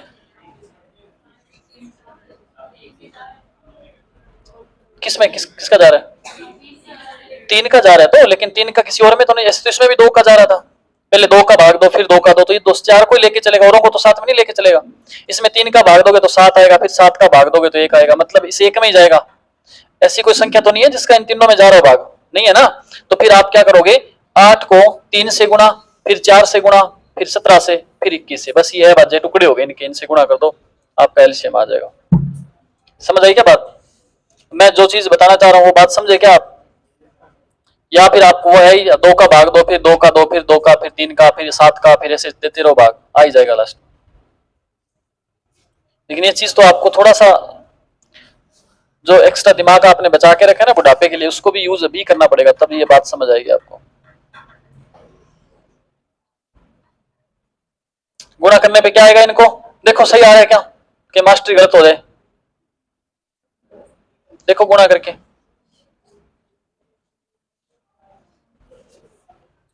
अरे मास्टर भी तो गलत हो सकता है, सही आएगा?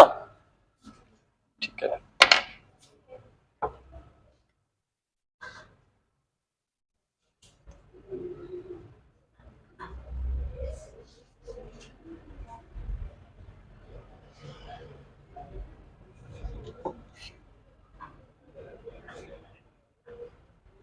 आगे बढ़ते हैं। अब देखो,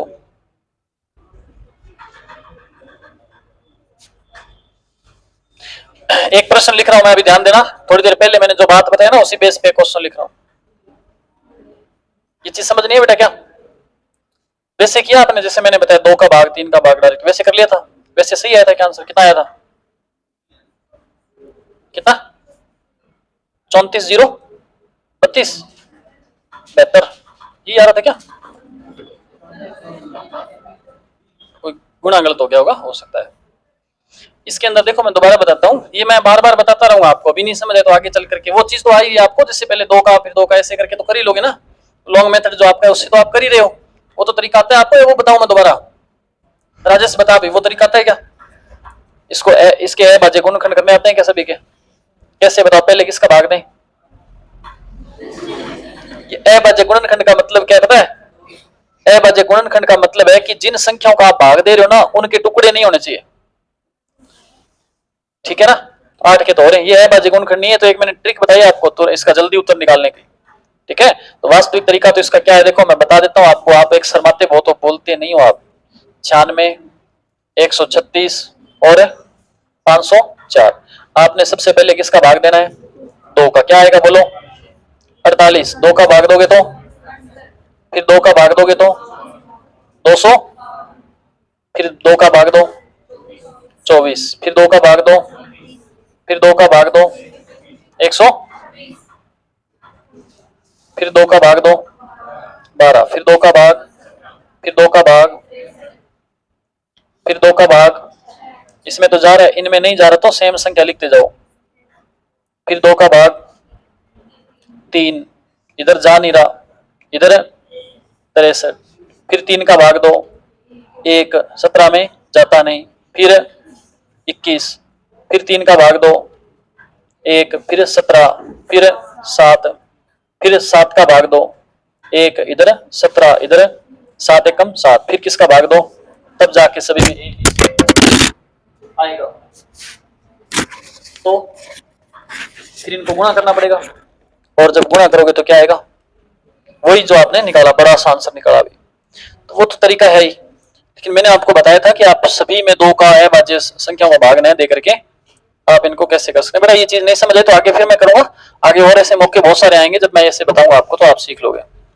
अभी ये क्वेश्चन लिखना है, आंसर जिससे पूछूं वही विद्यार्थी बताएगा। लिखो, दो सह अभाज्य संख्याओं का गुणनफल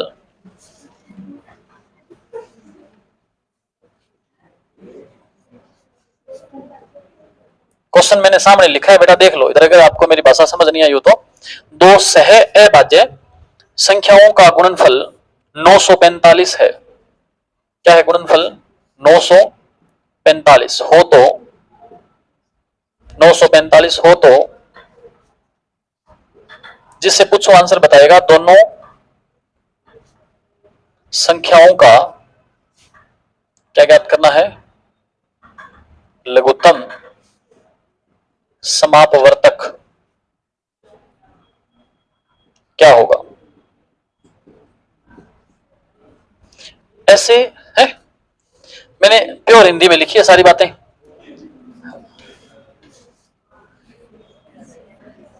बोलना नहीं है बेटा। अच्छा, ज्ञात क्या करना है इसमें? एलसीएम ज्ञात करना है, ठीक है। आंसर निकालने का प्रयास करो सभी।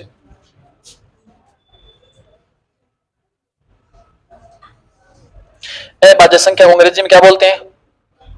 प्राइम नंबर, ठीक है।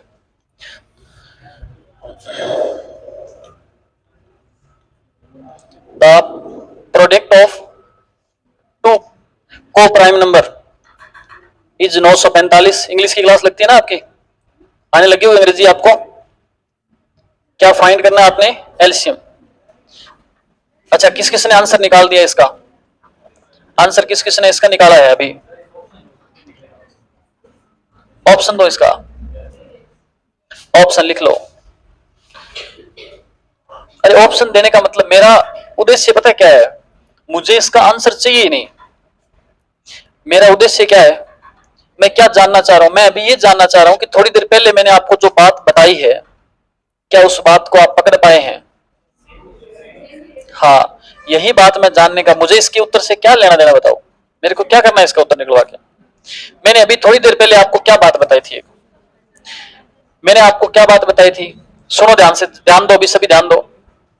अभी अभी मैंने आपको यह बताया कि जब अभाज्य संख्याएं दी हो और उनका जब आपसे एलसीएम पूछे, अभाज्य संख्याओं का एलसीएम हमेशा क्या होता है? उनका गुणनफल होता है। बताया था ना। और मैंने ये भी बताया था, ये भी बोला था कि मैं अभी एक दो क्वेश्चन करवाने के बाद इसी बेस पे क्वेश्चन दूंगा और मैं देखूंगा कि आपको कितना की याद रहता है। और आप भूल गए, ध्यान दो। मैंने थोड़ी देर पहले ना बोला था ना कि जब अभाज्य संख्याएं आ जाए, मैंने ऐसे लिखा भी था। क्या लिखी थी संख्या? एक तो 7 मान लो और एक ये अभाज्य संख्याएं तो है ना, अभाज्य संख्या है। इनका क्या है? इनका एलसीएम क्या आएगा बोलो? 7 और 11 का एलसीएम ऐसे तो आएगा, 7 से 1 फिर 11 का भाग दोगे तो एक ऐसे आएगा, 11 7 77। तो मैं इतने लफड़े क्यों करूं? मैं क्या करूं, इन दोनों अभाज्य संख्याओं को डायरेक्ट मैं गुणा कर दूं तो भी तो क्या आएगा? आ जाएगा ना। अब इस प्रश्न में देखो, आप काहे का गुणा करना है, आप किसको गुणा करें? अगर ये बात आपको नहीं पता है ना, ये बात अगर आपको याद नहीं है तो आप पक्का ये प्रश्न पेपर में या तो छोड़ के आओगे या दफा चुक होके गलत करके आओगे। दफा चुक समझते हो? जब कुछ दिखे नहीं, इधर उधर भागते रहे बस। दो सह अभाज्य संख्याएं हैं, ठीक है। संख्याओं का गुणनफल आपको जितना दे रखा है ना, तो लेस से भी उतना ही होता है, ध्यान रखना, ठीक है। तो इसका आंसर क्या आएगा? एलसीएम क्या आ जाएगा? एलसीएम भी इसका क्या आएगा? 900। अब तो मत भूलना, ठीक है। तो जरूरी नहीं है कि जो चीजें आपको आती है ना वही पेपर में आए। एग्जामिनर कैसे भी घुमा फिरा के क्वेश्चन पूछ सकता है आपसे।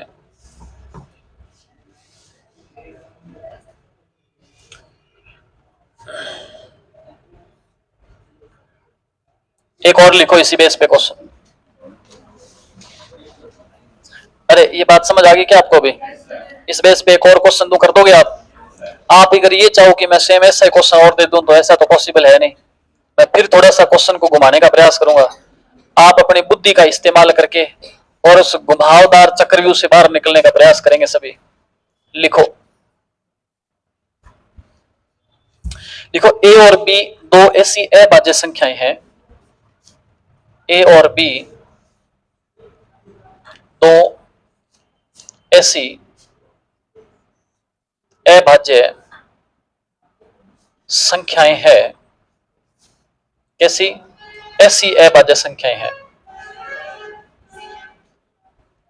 ठीक है, ऐसी है भाज्य संख्या है की लगा देना आगे की, ए फिर बीच में ये चिन्ह, फिर क्या लिखा है बी। इसका मतलब क्या होता है, पहले तो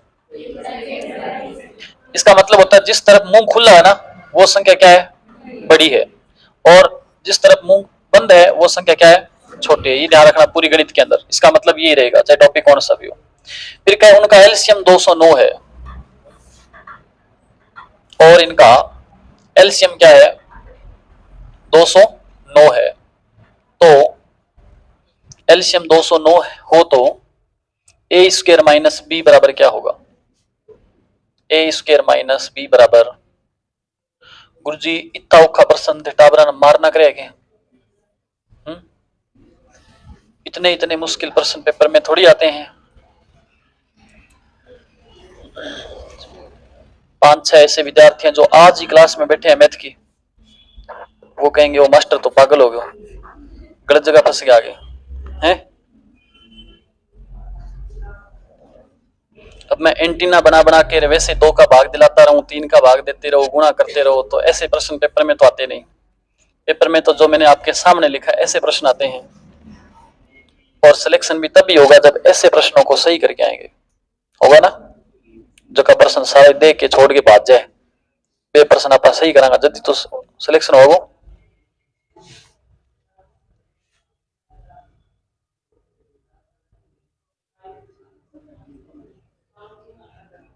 क्या आप कर पाओगे इस प्रश्न को, कर दोगे क्या? अच्छा, आपको एक तो ये चीज समझ नहीं आई कि इसका करना क्या, डर गए, इसका करना क्या है, क्या उत्तर आएगा, किया कैसे है, क्या किया है, 200 ऐसे ही ठोक दिया, 5-3 ऐसे, कहां से 5-3 आएगा सरदार जी, किया क्या, ए गुणा बी ए स्क्वायर माइनस, ज्ञान नहीं खोलता ना, पता नहीं कितना सिक्के है, जितने कोई सवाल ना होगा ना द्विघात समीकरण ठोक दूंगा उसे। तो इतनी औखी चीजें क्यों मारोगे, कि आपके पड़ोसी देखेंगे रख के भाग जाएंगे, ज्ञानी को इतने तकड़े सवाल आते हैं, मैं आते नहीं। इसमें बेटा द्विघात समीकरण क्यों लगेगी बताओ, इसमें लगेगी नहीं, द्विघात समीकरण की आवश्यकता नहीं है इसमें। देखो आप अब ध्यान देना, कई बार ज्ञानी के सॉल्यूशन देके मैं डर जाता हूं, मैंने ऐसे तगड़े तगड़े प्रश्न तो करवाए नहीं। देखो आपसे कहा ए और बी ऐसी दो संख्याएं अभाज्य संख्याएं हैं, क्या है दोनों, कोई दो संख्याएं दे रखी है, एक का ए है नाम और एक का नाम क्या है बी, दोनों क्या है अभाज्य है, दोनों का एलसीएम क्या है 209 है। क्या मुझे बता सकते हो दोनों को गुणा करने पे क्या आएगा, गुणा करने पे भी 209 आएगा, वेरी गुड, ये बात समझ आ गई आपको। आप ऐसी अभाज्य दो संख्याएं देखें जिनको गुणा करने पे क्या आना चाहिए, 209 आना चाहिए। ऐसी कोई दो संख्याएं आप देखो, भाग दे करके देख लो भाई कैसे पता चलेगा कि 209 के ऐसे दो टुकड़े करने आपने कि दोनों को गुणा करने पे क्या है 209, लेकिन संख्या क्या होनी चाहिए अभाज्य संख्या होनी चाहिए। अभाज्य संख्या पहली क्या होती है 2, क्या 2 का भाग जाएगा इसमें, जाएगा नहीं। फिर अभाज्य संख्या क्या है 3, 3 का भाग जाएगा क्या।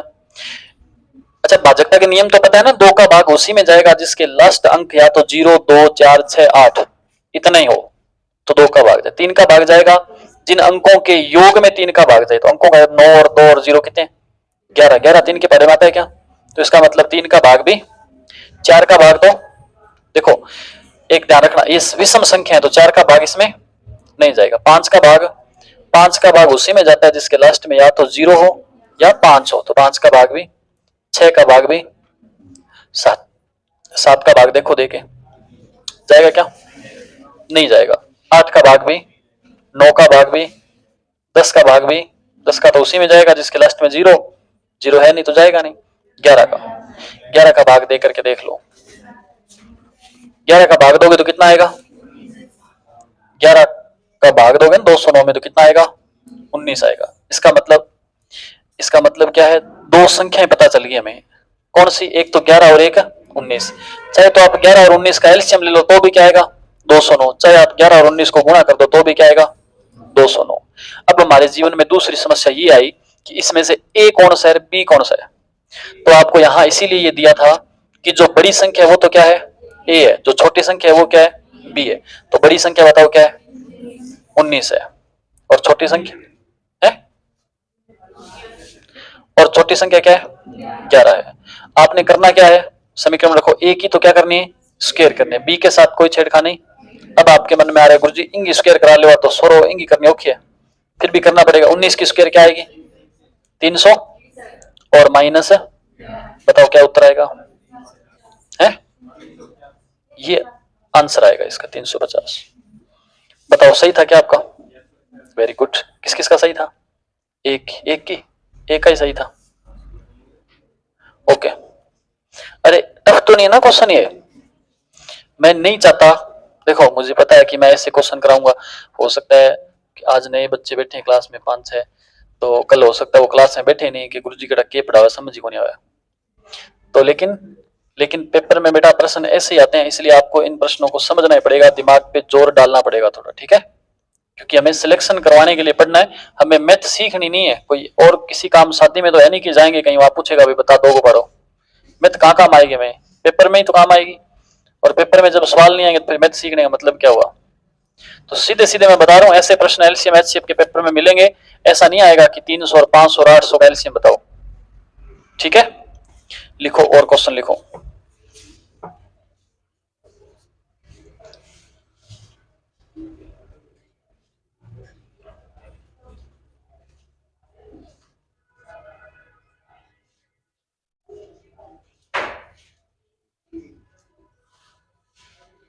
लिखो 186.6, 186.6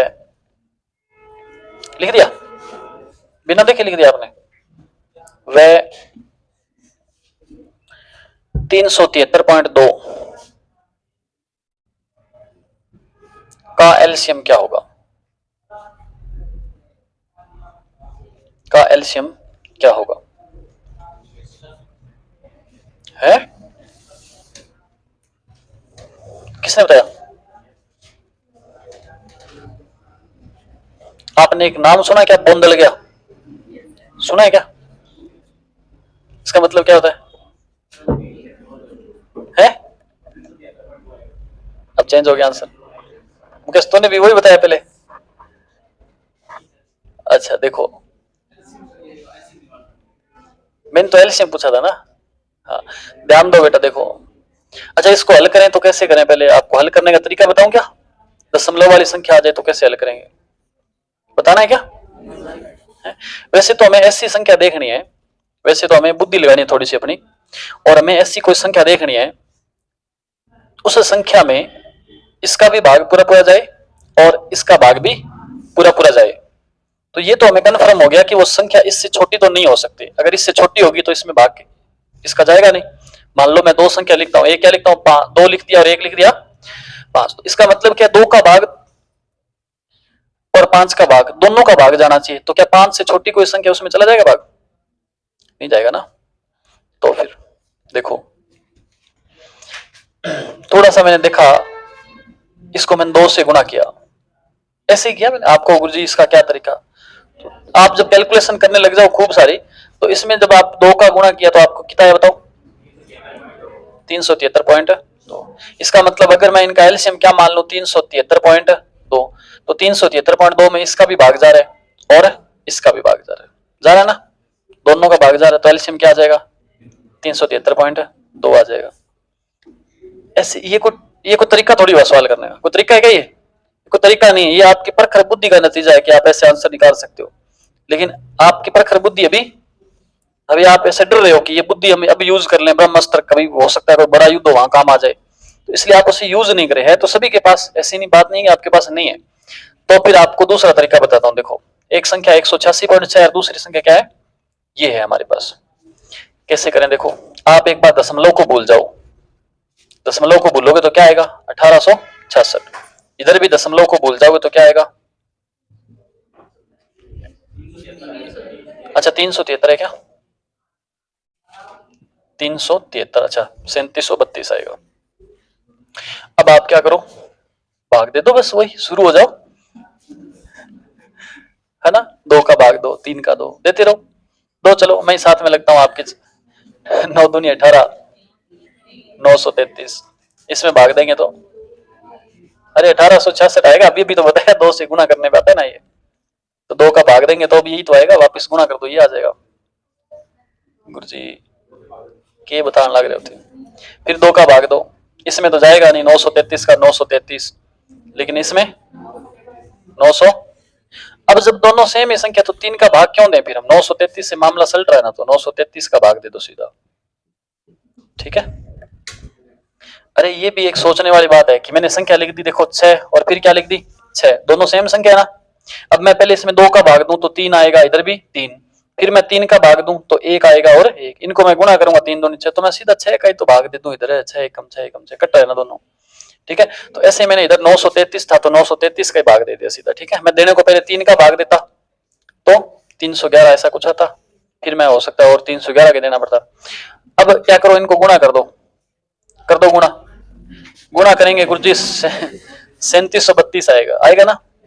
तो कितने छोड़ के पॉइंट था, इसमें भी 1 और इसमें भी, तो 1 छोड़ के वापस पॉइंट लगा दो, क्या आ जाएगा 373.2 आंसर आ जाएगा। समझ आ गई क्या बात आपको। कल हम जो क्वेश्चन करेंगे ना आगे, ये दशमलव वाले क्वेश्चन करने वाले हैं कल हम दशमलव वाले क्वेश्चन ही करने वाले हैं। इस प्रकार के मैं क्वेश्चन दूंगा, जैसे मैंने दे दिया 2.5, 2.43, 2.82, तो इनका एलसीएम क्या होगा, किसी में 1 छोड़ के पॉइंट है, किसी में 2, किसी में 3 छोड़ के पॉइंट आएगा। ठीक है, तो अगर आपसे डायरेक्ट एलसीएम पूछेगा ना, ध्यान देना, अगर आपसे डायरेक्ट एलसीएम पूछ लेगा ना पेपर वाला, अगर उसके मन में आ गई, मान लो मैं पेपर बनाने बैठ गया और मेरे मन में ये आ गया कि मैं आपसे कोई एलसीएम वाला प्रश्न पूछूंगा, सीधा सीधा, कोई ज्यादा घुमा फिरा के बात नहीं करनी, तो मैं ऐसी संख्या आपको नहीं दूंगा बेटा, ऐसे नहीं लिखूंगा मैं 18, 92, 25, ऐसी संख्या मैं लिखने वाला नहीं हूं। मैं ऐसे लिखूंगा, या तो 1.8 लिख दूंगा, या 0.92 लिख दूंगा, 25.6 लिख दूंगा, ऐसे कुछ तो करना ही पड़ेगा आपको, थोड़ा बहुत तो मैं डराने की कोशिश करूंगा आपको। तो ये दशमलव वाली संख्याएं, इनका एलसीएम कैसे ज्ञात करना है हम कल सीखेंगे। इसके अंदर अभी मैंने 2-3 एग्जांपल आपको बताए, बीच में बताए ना, आसान सा टॉपिक है बिल्कुल, फिर भी क्वेश्चन गलत हो रहे हैं। अभी मैंने आपको बताया कि एलसीएम एचसीएफ को तो चलो छोड़ो, जो संख्या पद्धति टॉपिक है ना, ये हमारा लगभग 10 दिन में पूरा होगा। ठीक है, तो मैं ऐसी जितनी भी संभावनाएं बनेंगी, जैसे जैसे क्वेश्चन पेपर में आ सकते हैं, वो सारी संभावनाएं मैं क्लियर कर दूंगा। और इस बात की मेरी 100% गारंटी रहेगी कि पेपर में, आप किसी भी पेपर में बैठ जाना, अगर कोई पेपर एलसीएम एचसीएफ का आएगा प्रश्न पेपर में, तो आने वाले 10 सालों तक की गारंटी रहेगी अपनी। ठीक है, कोई क्वेश्चन आपका गलत है नहीं होगा, आपकी नोटबुक में से मिलेगा 100%। संख्या तो चेंज हो सकती है, कहीं वापस आ जाओ लठ लेके कि गुरुजी तय यहाँ क्यों नहीं, ये मैं तो यहाँ आगे बैठा तो 43 जगह 2 आयो बैठे हुए है ना, तो ऐसा मत कर देना। ठीक है, समझ आ गई बात आपको, सीख लोगे ना। क्लास दोबारा देख लेना घर जाकर के ना, अपने अधिगम क्लासेस गरसाना यूट्यूब पे डेली मैथ की क्लास डालते हैं। इससे पहले मैंने एक टॉपिक करवा दिया है एवरेज का, वो क्लास है मैंने उस पर डाल दी है, लगभग 7 दिन में पूरा हुआ है वो। इसमें खूब जितने भी क्वेश्चन बनते हैं वो सारे मैंने करवाए हैं। तो अगर आपके पास समय हो घर पे थोड़ा, तो आप औसत वाली क्लास भी साथ साथ में लगा करके आप बराबर आ सकते हैं। अगर आपको कि गुरुजी कौन लगाओ, मैं औसत वाली, मैं तो 8वीं स्टार्ट करांगा, तो फिर संख्या पद्धति गणित का पहला टॉपिक है, बिल्कुल 1 नंबर चैप्टर हमने शुरू किया है। मैंने औसत वाला पहले इसीलिए करवाया, मेरे को पता था आप लोग लेट आएंगे, तो अगर मैं संख्या पद्धति पहले करवा देता तो पूरी गणित में आपकी समस्या आती रहती, इसलिए मैंने संख्या पद्धति लेट शुरू, आपका इंतजार करा था मैं। ठीक है, ओके बेटा, अभी 5 मिनट का ब्रेक है आपको, 5 तो नहीं 3 मिनट का ब्रेक है, इधर रीजनिंग की क्लास लगेगी आपकी। ठीक है, और